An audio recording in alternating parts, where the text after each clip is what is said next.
봉독합니다. 시편 4편 1절에서 8절을 교독합니다. 내 의의 하나님이여, 내가 부를 때 응답하소서. 곤란 중에 나를 너그럽게 하셨사오니 내게 은혜를 베푸사 나의 기도를 들으소서.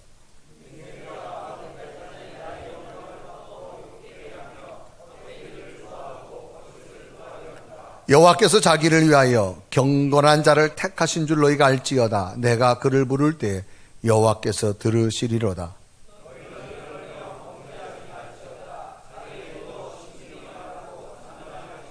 의의 제사를 드리고 여호와를 의지할지어다.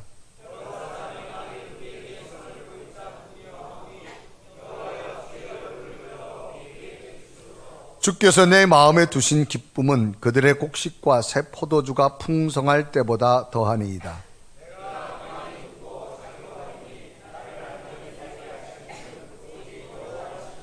아멘. 오늘 예배하는 여러분에게 주의 평강과 은혜와 능력이 함께하기를 주님의 이름으로 축원합니다. 자, 우리 먼저 말씀을 듣기 전에 우리 옆에 분에 인사합시다. 한 주간 동안 평안하셨습니까? 좀 더 기쁜 모습으로 얼굴을 더 활짝 펴시고, 오늘도 당신을 보니까 참 기쁩니다. 시작.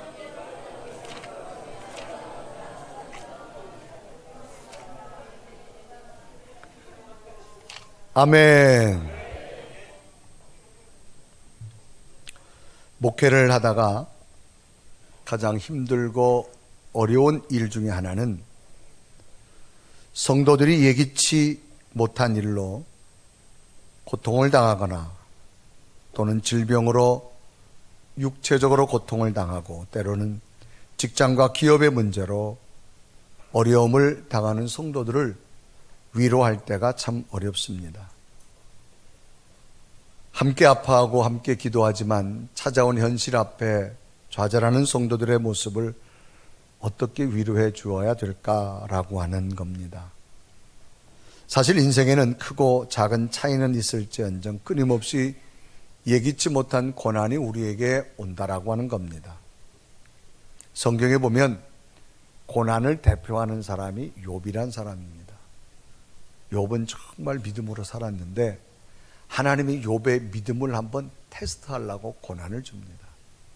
그 고난을 지켜보던 욥의 친구가 이런 고백을 하지요. 사람은 고생하려고 태어났구나 라고 하는 고백을 합니다.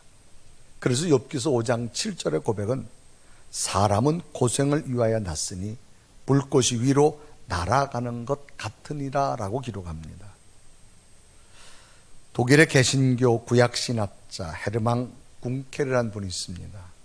이분은 구약 가운데 시편을 연구하면서 다양하게 분류를 합니다. 시편에 많은 시가 있는데 찬송시도 있고 또 대관시도 있고 탄식시도 있고 제왕시도 있고 감사시도 있다. 이 말은 시편은, 시라고 하는 것은 사람의 내면을 표현한 것인데 여러 가지 시를 분리하다 보니까 인생은 개인이나 민족이나 수많은 고난이 있더라는 겁니다. 고난 없는 시의 고백은 없더라는 거지요. 그런데 스스로 해결할 수 없는 고난을 이긴 자들의 고백도 시편으로 소개합니다. 너무나 인생에 힘든 고난이 있지만 그 고난 속에서도 하나님을 향한 감사와 기쁨을 잃어버리지 않고 멋진 승리로 살아가는 사람들의 모습도 있다라고 하는 겁니다. 참으로 놀라운 사실 중에 하나는 어떻게 인간이 인간의 힘으로 극복하기 힘든 고난 속에서도 감사와 기쁨을 누리며 살 수 있을까라고 하는 의문입니다. 너무나도 분명한 것이 있다면 그것은 인간의 힘만이 아닌 인간의 한계를 뛰어넘는 하나님의 새로운 영적 에너지가 있을 때여만이 가능하다라고 하는 사실입니다. 결국 이런 원동력은 자신에게 주어진 환경을 전적으로 하나님께 얼마나 맡기며 살아가느냐, 얼마나 신앙의 확신을 가지고 살아가느냐에 따라서 주어진 고난을 대처하는 자세와 삶의 방향이 달라지더라는 겁니다. 절대 확신과 절대 믿음의 사람들은 어떤 좌절 속에도 넘어지지 않습니다. 늘 새로운 기적을 만드는 인생의 대반전을 하나님과 더불어 만들어가더라는 거지요. 오늘 성경 본문 내용도 이런 내용을 토대로 기록된 다윗의 시입니다. 그래서 시편에 보면 다윗의 시가 참 많은데 이 시는 인간의 내면을 단어 하나하나 속에 굉장한 깊은 의미를 담고 있는 글 중에 하나가 바로 이 시라고 하는 겁니다. 이 다윗은 어린 시절 아버지 이새가 심부름을 보냅니다. 다윗의 형들이 지금 전쟁터에 가 있어서 내 형들의 안부를 좀 물어 가져오라. 이때의 군대는 만 20세가 돼야만 가기 때문에 아직 다윗은 집에서 성인이 안 됐습니다. 어린 소년이에요. 그래서 아버지 심부름을 따라서 형의 안부를 궁금한 아버지의 요청에 따라서 이제 형들이 있는 전쟁터에 가봅니다. 오늘날처럼 스마트폰이라도 있으면 카톡 사진 찍어가지고 아버지한테 보내면 아버지가 걱정은 안 할 텐데 할 수 없어서 말째 다윗을 보냅니다. 형들의 안부를 좀 물어가지고 와라. 자식을 전쟁터에 보낸 아비의 심정이 어떻겠습니까? 그런데 가보니까 전쟁이 이스라엘이 승리하는 것이 아니라 적군인 강대국 블레셋이 승리하는 거예요. 그것도 블레셋에 큰 장수가 있는데 그 장수 이름이 성은 골시인데 이름은 리앗이라는 사람이 있는 거예요. 그런데 이스라엘에 어떤 장수도 이 골리앗과 싸워 이길 수가 없어요. 그런데 갑자기 다윗이 그 골리앗의 이름을 듣고 블레셋이 이스라엘 전쟁을 이긴다는 소식을 듣고 자기 마음속에 뭐가 생기느냐? 감히 하나님을 믿지 않는 너희들이 하나님의 백성들을 정복하려 그래? 어린 소년이지만 다윗 속에는 거룩한 분노가 생깁니다. 여러분, 삶을 살다가 우리에게 꼭 있어야 될 것도 있어요. 거룩한 분노도 좀 있어야 될 줄로 믿습니다. 누군가가 분이엘 교회에 대해서 별로 안 좋은 얘기 하는데도 그걸 다 듣고 앉았으면 그건 좀 그래. 아멘. 거룩한 분노가 좀 있어야지. 여러분이 일본을 갔는데 일본 사람들이 대한민국 조선에 대해서 뭐라고 말하면 그걸 다 듣고 박수 치면 좀 안 되잖아. 좀 거룩한 분노도 좀 있어야지. 아멘. 아멘 안 하는 사람은 공감하지 않는다는 얘기야? 그러니까 이 다윗에게 거룩한 분노가 생긴 거예요. 하나님 믿지 않는 너희들이 감히 내가 어린 소년이지만 해보겠다. 그래서 다윗이 골리앗 앞에 이스라엘의 명장도 포기했는데 너는 칼과 창으로 나오지만 나는 만군의 여호와 이름으로 너에게 간다. 그래서 다윗이 대전쟁의 반전을 이루지요. 패배할 수밖에 없는 전쟁을 승리로 이끕니다. 그러다 보니까 이 다윗의 인기가 너무 높아지니까 전쟁을 마치고 돌아오는데 부녀자들이 이제 전쟁과 또 돌아오는 가족들을 맞이하면서 전부 사람들이 이구동성으로 말합니다. 이번 전쟁은 다윗 때문에 이겼다. 그래서 부녀자들이 노래를 부르죠. 다윗은 만만이요 사울은 천천히. 이 말에 자기보다 인기가 더 높은 다윗을 시기해서 결국 죽이려고 합니다. 하루아침에 전쟁의 영웅이 도망자가 되어집니다. 이제 그러나 하나님은 끝까지 하나님 붙든 다윗을 이스라엘의 2대 왕으로 세우십니다. 나라가 평강해지려고 하니까 문제가 생겼어요. 자기 아들 가운데 압살롬이란 아들이 자기 밑에 충성스러운 아히드볼이라고 하는 아주 계략자, 이 신하와 더불어 모략을 해서 대반란을 일으킵니다. 자식이 아버지를 죽이려고 군사를 모아가지고 쿠데타를 일으킨 겁니다. 얼마나 당황스러운 현실입니까? 후에는 다시 압살롬을 평정하고 이제 나라를 통치하려고 할 때 다윗 밑에 있던 요압이란 장군이 왕이여 저 압살롬 처단해야 됩니다. 그럴 때 다윗이 부탁하지요. 그래도 내 자식이다. 생명만큼은 살려둬라. 그런데 요압 장군이 저거 살려뒀다가는 자기 위치가 불안할 것 같으니까 가치없이 압살롬을 칼로 쳐 죽입니다. 그러니까 다윗의 인생을 보면 위기, 고난, 말할 수 없는 탄식과 눈물의 시간이 있었습니다. 다윗은 한때 사람도 의지하고 군대도 의지했지만 결국은 부끄러운 삶을 마감해버리고 맙니다. 그래서 다윗이 긴 인생의 삶 가운데 깨달은 진리가 하나 있습니다. 하나님만이 나의 힘이시다라고 말합니다. 내 속에 보이지 않는 하나님만이 내 인생의 온전한 능력이요 힘이 된다라고 하면서 다윗은 자신 속에 히든 카드를 언제나 가지고 있다고 하면서 인생을 살았습니다. 여러분, 히든 카드라는 말은 남에게 보여주지 아니하는 카드라는 뜻이지만 상대가 예측하지 못하도록 숨겨둔 비장의 묘수가 있는 걸 우리는 히든 카드라 그렇게 말합니다. 겉으로는 상대가 볼 수 없지만 자신의 내면에는 상대를 충분히 이길 만한 힘을 가지고 있다라고 하는 단어 중에 하나입니다. 정말로 다윗은 인생의 수많은 굴곡의 인생 속에서 수많은 죽음의 고비를 넘기면서도 많은 사람들로부터 배신을 당했지만 예기치 못한 절망의 환경을 만났지만 이길 수 있는 것은 바로 내 속에 하나님이 함께 계시기 때문이라는 겁니다. 그래서 오늘 시편은 그 하나님을 고백하고 있습니다. 그래서 시편 4장 7절과 8절을 보면 기록하죠.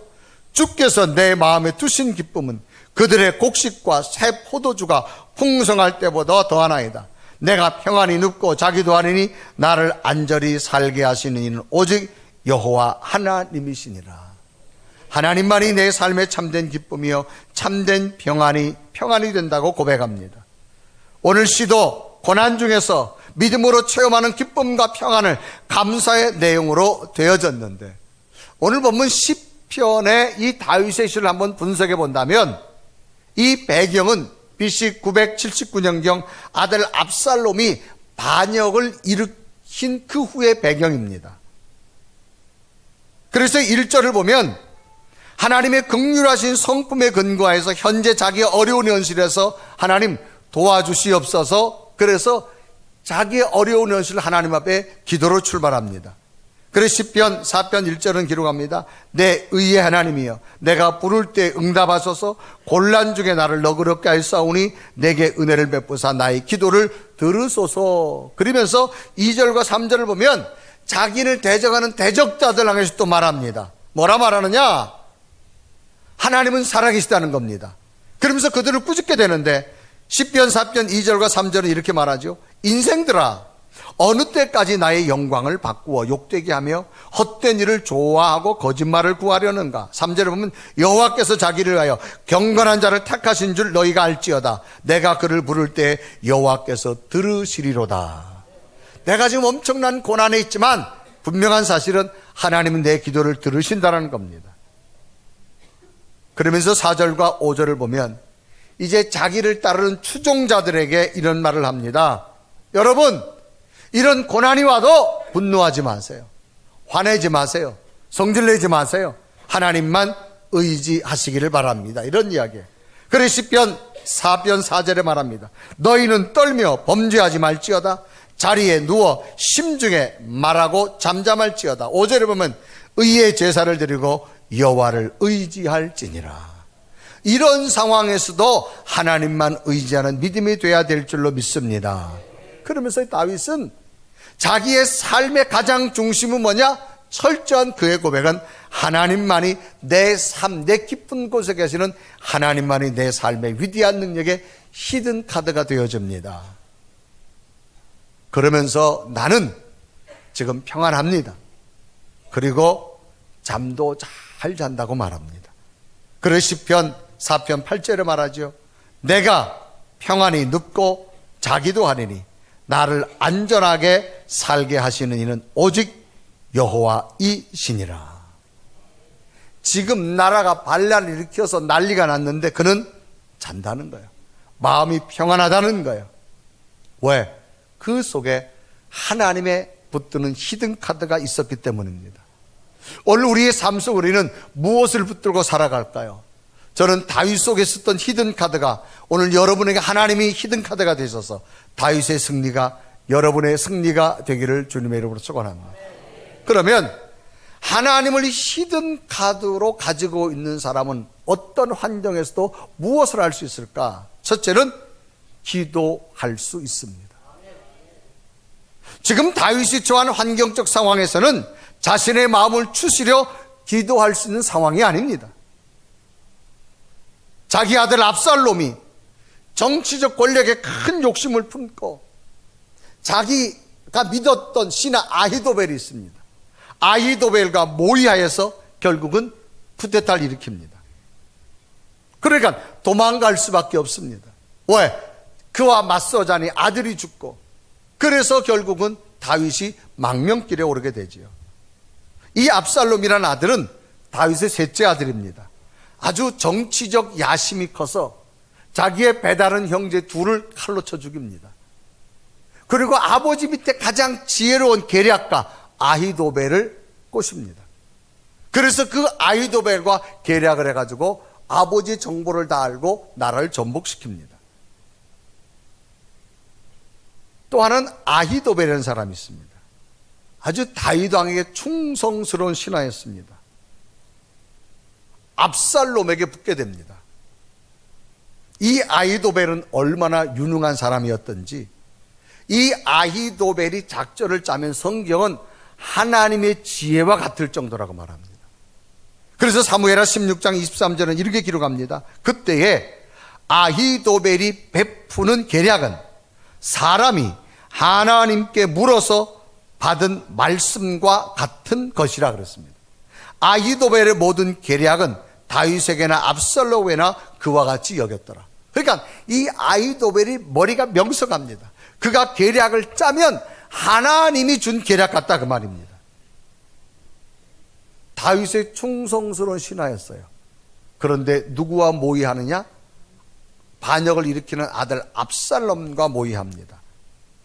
그래서 사무엘하 15장 31절에 기록합니다. 어떤 사람이 다윗에게 알리되 압살롬과 함께 모반한 자들 가운데 아히도벨이 있나이다. 그러니까 왕이 말하기를 다윗이 이르되 여호와여 원하옵되 아히도벨의 모략을 어리석게 하옵소서.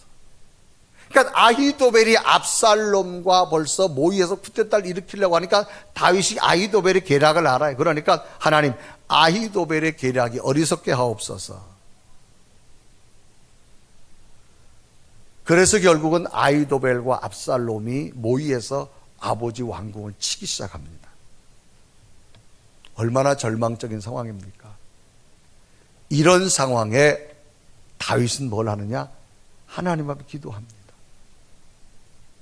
그래서 시편 4편 1절은 말합니다. 내 의의 하나님이여 내가 부를 때 응답하소서.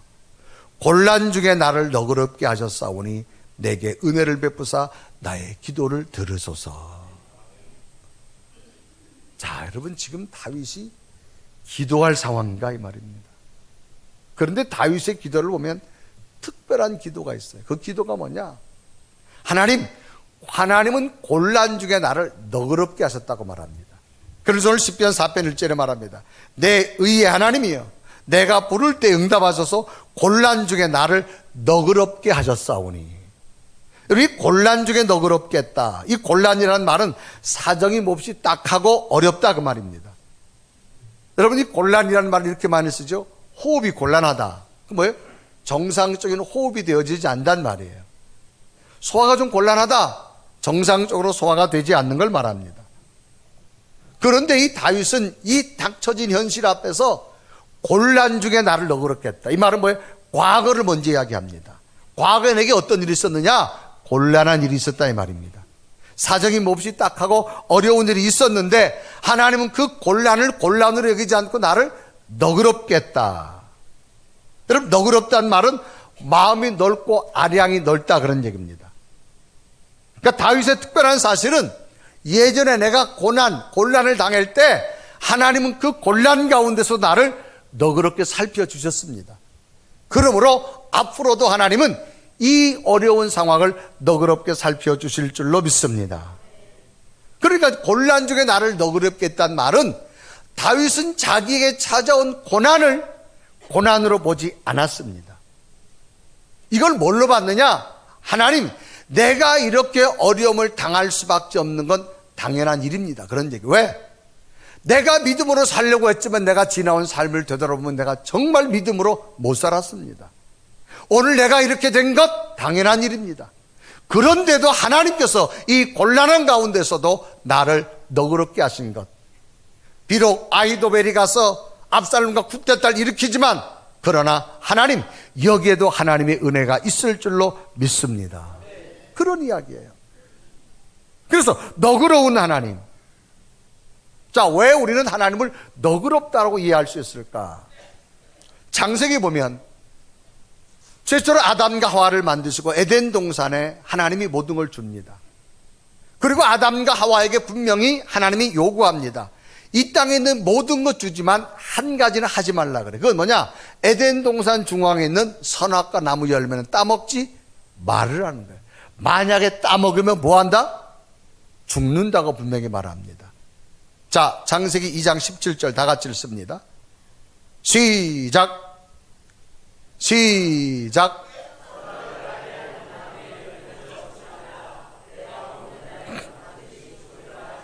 언제 죽는다?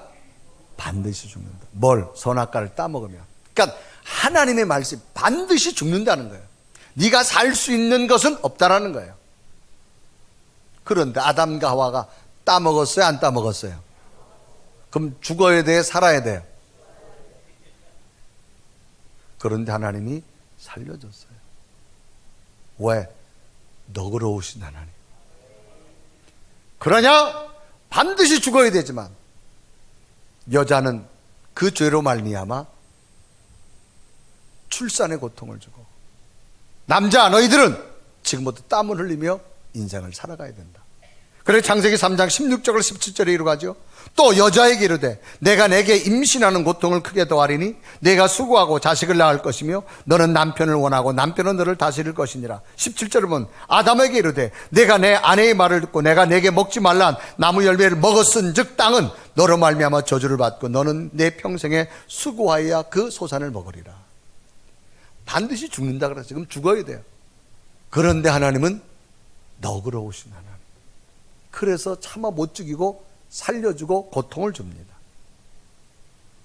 자, 다윗은 자기가 지금까지 믿음으로 살아왔지만 자기의 삶을 되돌아보면 하나님 앞에 살 수 있는 은혜가 아니라는 거예요.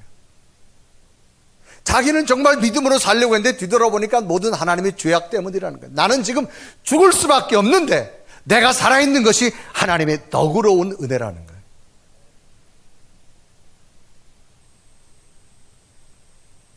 자, 여러분, 하나님에 대해서 너그럽다고 생각하면 사람이 뭐가 생기느냐? 원망이 안 나옵니다. 뭐가 생겨요? 감사가 생겨요. 그런데 하나님, 이게 뭡니까? 이렇게 시작하면 뭐가 나오냐? 원망이 나와요. 원망이 나오는 사람은 뭘 못하느냐? 기도가 안 됩니다. 여러분, 기도는 하나님과 영적인 대화하기 때문에 내 속에 원망과 분이 있으면요, 기도가 안 됩니다. 그런데 압살롬과 아히도벨이 모의해가지고 지금 왕궁의 자리에 쫓겨납니다. 여기서 다윗이 화를 낸다면 기도가 안 되겠죠.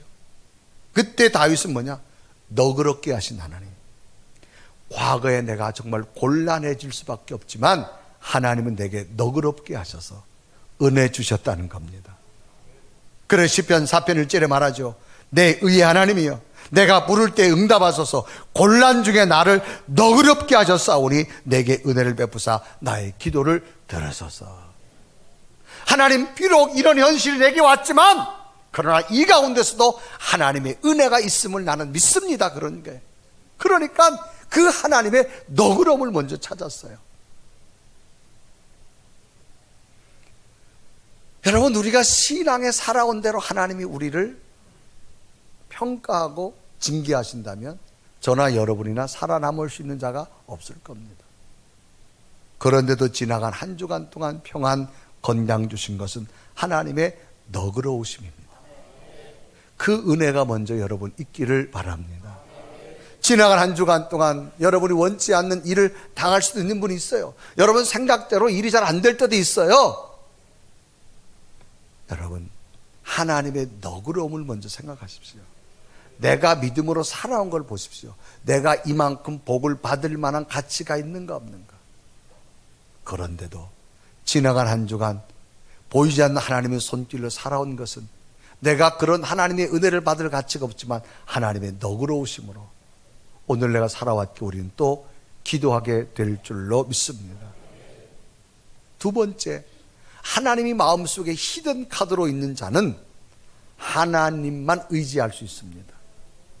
이 당시 압살롬의 반역은 모략자 아히도벨과 또 압살롬이 완전한 승리를 이끌 거라고 자신 있게 생각하자 수많은 사람이 붙었습니다. 이제 다윗에게는 사람들이 하나하나 빠져나갑니다. 이런 상황에 다윗은 하나님 앞에 기도드리게 되는데, 다윗은 첫째는 뭐냐? 이런 상황에도 하나님 여기까지 도우신 것 감사합니다. 너그러운 마음을 갖고요. 그 너그러운 마음을 갖고 기도할 수 있게 되니까 그 마음이 어떤 마음이 생기느냐? 하나님은 또 다른 놀라운 일로 나와 함께 할 줄로 믿습니다. 그러니까 하나님을 의지하게 되더라는 거예요. 그래서 다윗은 정말로 있을 수 없는 상황에서 자신을 따르는 추종자들을 대해서 분명히 말합니다. 여러분, 우리의 자신을 돌아보고 이럴 때 우리는 현실 속에서 반응하지 말고 우리 속에 함께 하시는 하나님을 붙들었으면 좋겠습니다. 그러면 여러분 떨지 마십시오. 이런 때 여러분 범죄하지 마십시오. 하나님만 붙들고 조용히 기다리십시오. 하나님의 뜻이 일어날 줄 믿습니다. 그런 이야기예요. 그래서 시편 4편 4절과 5절 우리 한번 다 같이 읽습니다. 시작. 너희는 떨며 범죄하지 말지어다. 자리에 누워 심중에 말하고 잠잠할지어다. 의의 제사를 드리고 여호와를 의지할지어다. 여러분, 떨며라고 하는 말은 두려움으로 떨다라고 하는 의미입니다. 이제 정말로 아히도벨의 계략, 압살롬의 정치적 욕심, 그게 합쳐서 다윗 왕을 공격하니까 다윗 왕이 왕국을 버리고 도망갈 수밖에 없습니다. 이런 상황에 다윗이 분을 내면서 하나님 어떻게 이럴 수가 있습니까? 라고 말을 했다라고 하면 다윗은 죄를 짓게 되죠. 그런데도 다윗은 하나님, 나는 떨지 않겠습니다. 나는 죄도 짓지 않겠습니다. 내가 자리에 누워서 말을 아끼겠습니다. 나는 잠잠하겠습니다. 이유는 하나님이 내 속에 있기 때문입니다. 그래서 시편 4편 4절 5절 다시 읽습니다. 시작. 너희는 떨며 범죄하지 말지어다. 자리에 누워 심중히 말하고 잠잠할지어다. 의의 제사를 드리고 여호와를 의지할. 아멘. 지금 자기를 추종하는 사람들에게 말하는 거 있는 거예요. 하나님만 의지하라는 거예요. 사람은 현실 앞에 즉각적인 반응을 하게 됩니다. 자, 여기 있는 컵이 뜨겁다 그러면 뜨거 이렇게 내려놓을 거예요. 이게 자동적으로 반응하게 됩니다.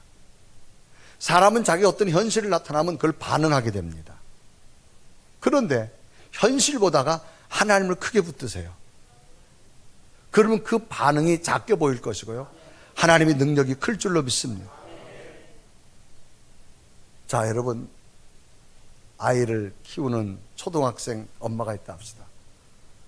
학교 가서 시험을 보고 왔는데 얘가 국어 시험을 지난번 달보다가 5점이 떨어졌어요. 그러면 그 시험지를 보고 무슨 세상에 지구가 무너진 것처럼 애를 막 잡습니다. 너 이거밖에 안 되냐고. 여러분, 인생 지나보세요. 국어 5점 더 맞고 덜 맞고 무슨 관계 있어요, 여러분? 아무 관계 없어요. 너 왜 시험을 요거밖에 못 봤냐는 등. 애를 유치원 보냈는데 옆에 애가 이렇게 좀 핥혀가지고 좀 상처가 왔으면, 여러분, 애들은 크면서 싸우면서 사는 거예요. 무슨 애가 옆집 애한테 홀키고 왔다고 그 집 찾아가가지고 무슨 세계 3차 전쟁을 일으키는 것처럼 그냥 막. 요즘 여러분 사회 보세요. 왜 이렇게 호들갑이 많은지. 호들갑. 뭐 아무것도 아닌데 보면은 뭐 여러분. 사람은 여러분 현실을 어떻게 반응하냐가 중요합니다. 여러분 삶의 일들은 수많은 일들이 나타날 수 있어요. 여러분 어려서 여기 얼굴에 여러분 호집 피지 않은 애들 있어요? 저도 무지 호집했어요. 그래도 다 커버 됐어. 뭐 별거 없어.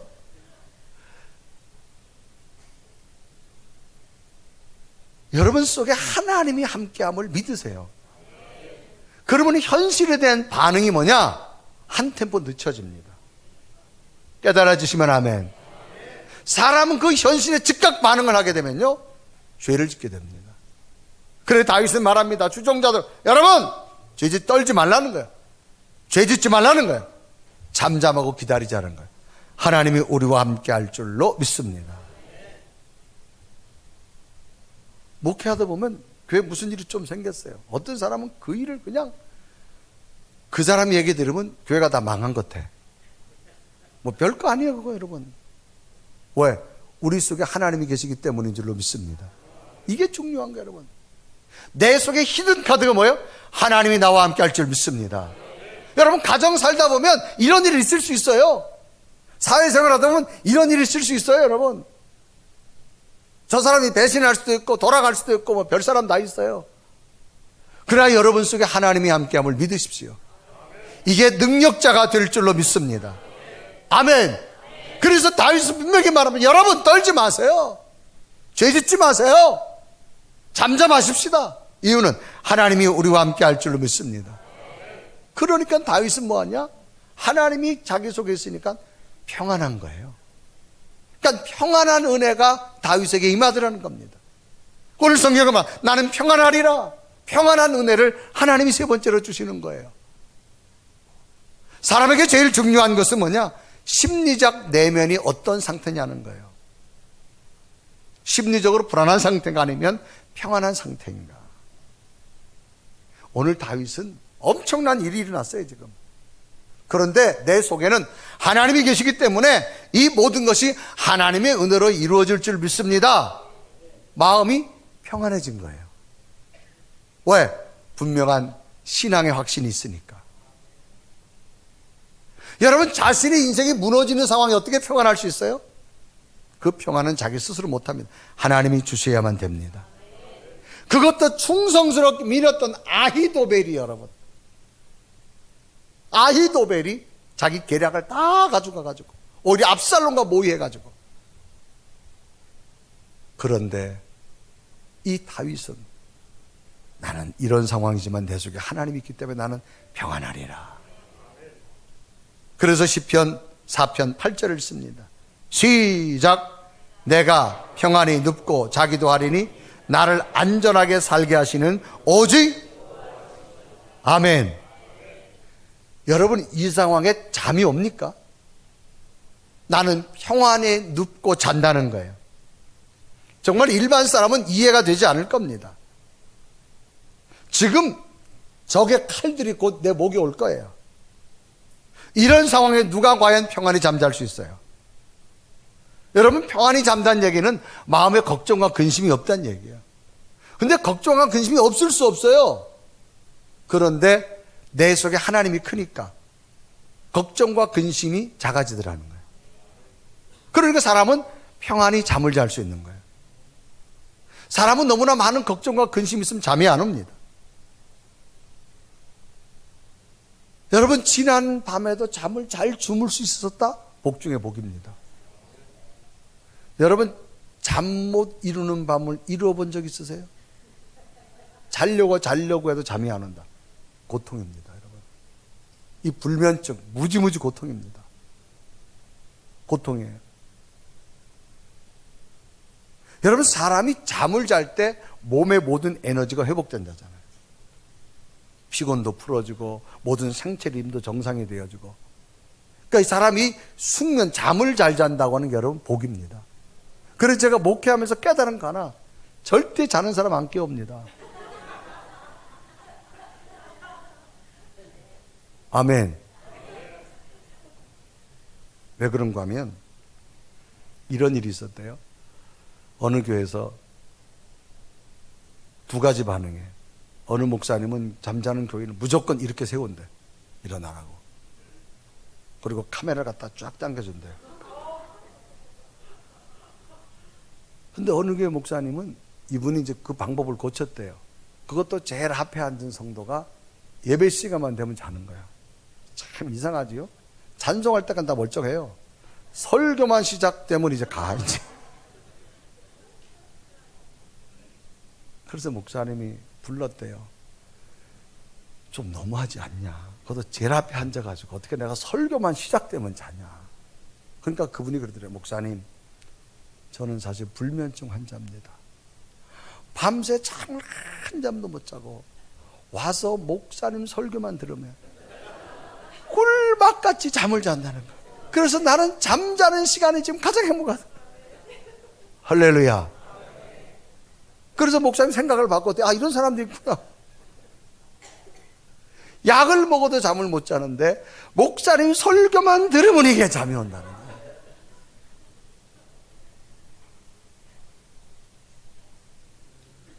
여러분, 사람이 이 걱정과 근심이 많으면 잠을 잘 수 없어요. 사람은 마음속에 얼마나 확신을 가지고 사느냐가 중요합니다. 다윗은 이런 상황에 하나님이 나와 함께 할 줄 믿습니다. 이 믿음. 제가 목회하면서 많은 성도들 가운데 깨닫는 사실 중에 있어요.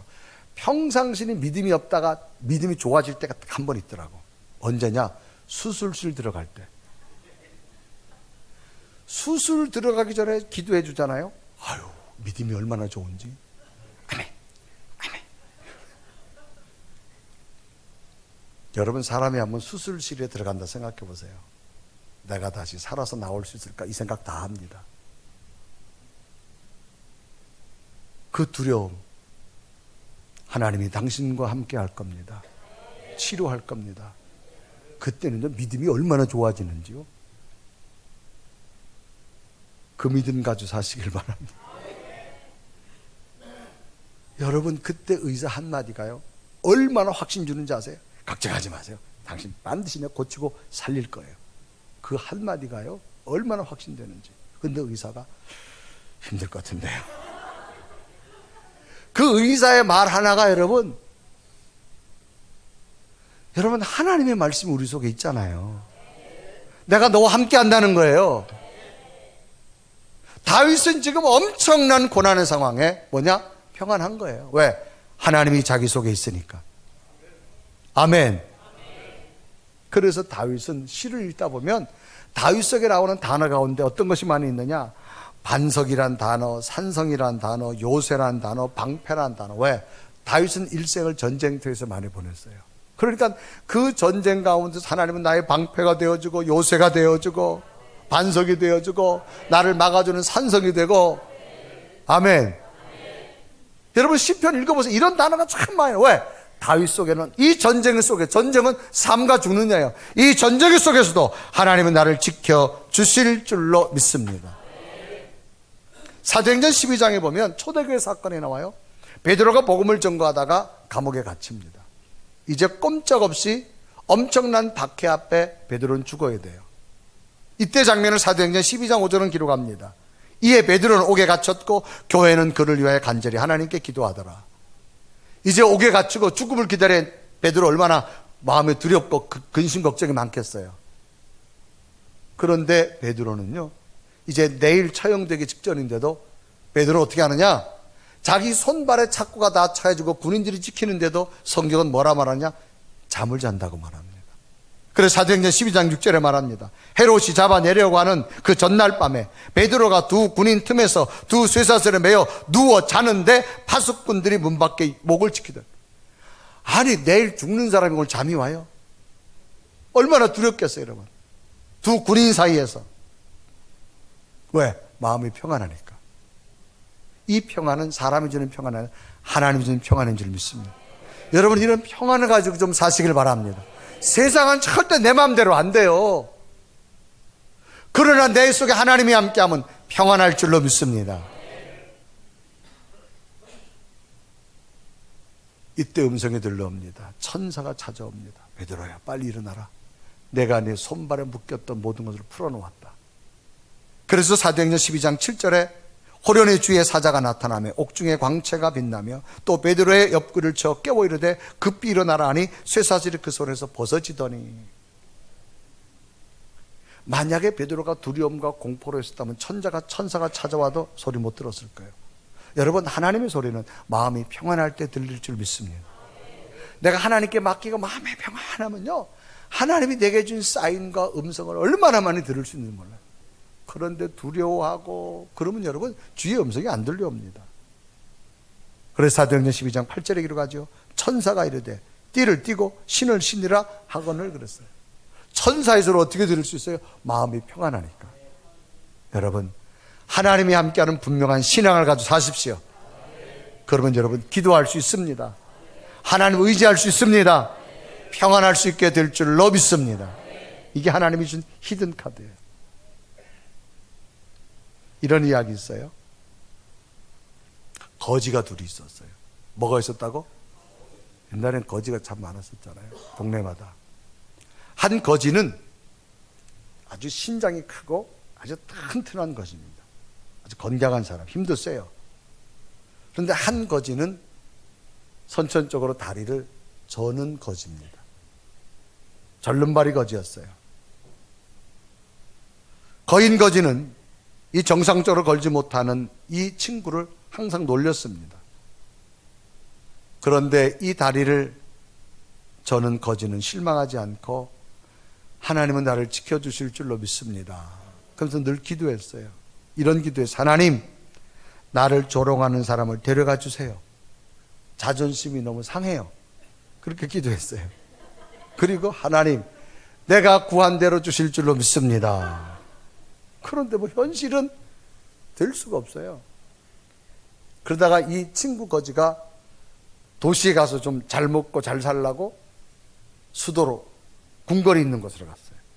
궁궐 입구에 이렇게 이제, 왜? 궁궐에 사람들, 다니는 사람들이 귀족들이니까 좀 많은 걸 도와줄 거냐고.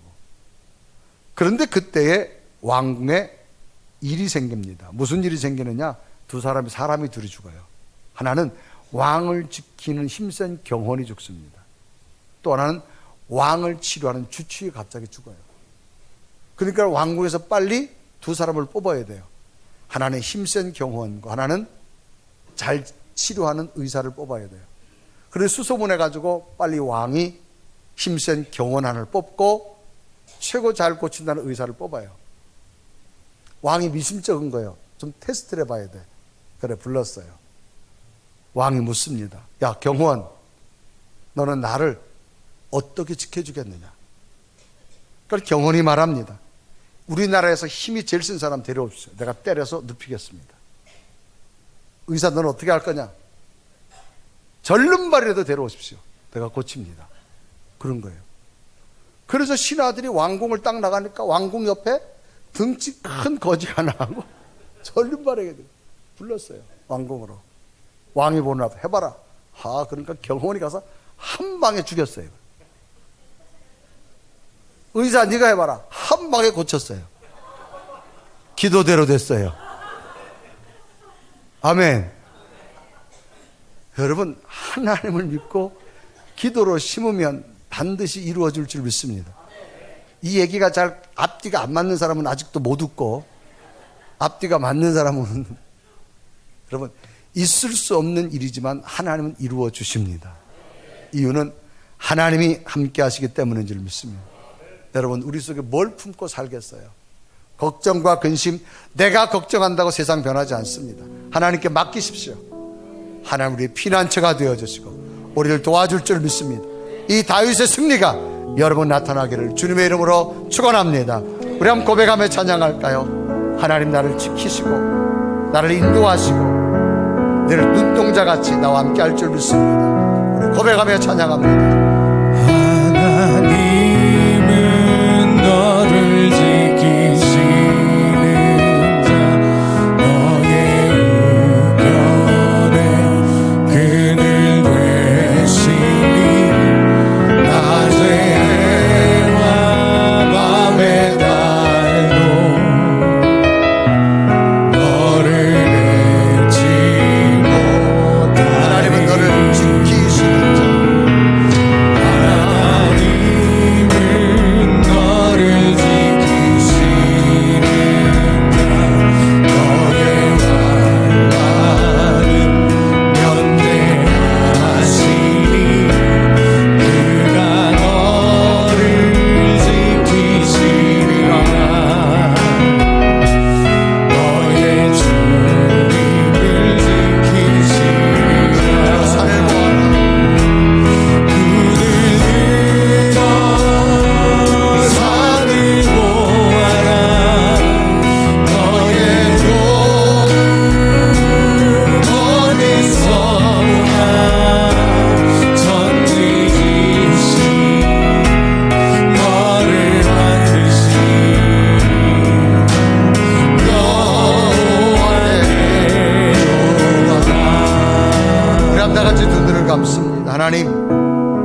내 속에 하나님이 함께함을 믿습니다.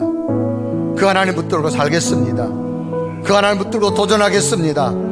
다윗의 신앙과 고백이 나의 고백이 되게 하여 주옵소서. 다윗 마음속에 있었던 하나님이 함께하는 히든카드 우리도 가슴에 새겨서 늘 기도하게 하시고 하나님을 의지하게 하시고 참된 평안을 누릴 수 있는 내 믿음이 되게 하옵소서. 세상은 내가 어떻게 바꿀 수 없습니다. 그러나 내 속에 하나님은 능히 나와 동행할 줄 믿사오니 두려워하지 말고 염려하지 말게 하시고 하나님 나를 지키시는 하나님 나와 동행할 줄로 믿습니다. 우리 간절히 고백하며 주여 다윗의 신앙이 내게도 있게 해달라고 고백하며 기도드립니다. 살아계신 하나님, 이 시간도 주 앞에 간절히 기도하고 원합니다. 하나님 나를 기억하소서. 하나님의 사랑, 하나님의 분수, 하나님의 약속을 임할 주여 간절히 하나님 당신의 분수와 주옵소서. 온전함으로 도와주옵소서. 하나님의 그로 가지고 나를 함께할 줄 믿습니다. 오 살아계신 오 성령 주의 도우심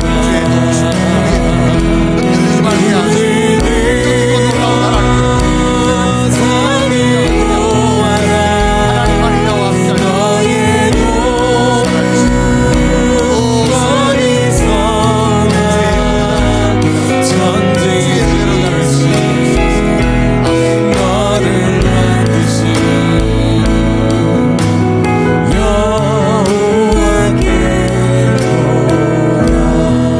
살아계신 하나님, 하나님이 내 속에 계심으로 나는 흔들리지 않겠습니다.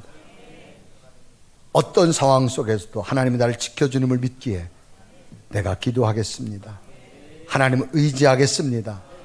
하나님으로부터 오는 평안을 누리며 살겠습니다.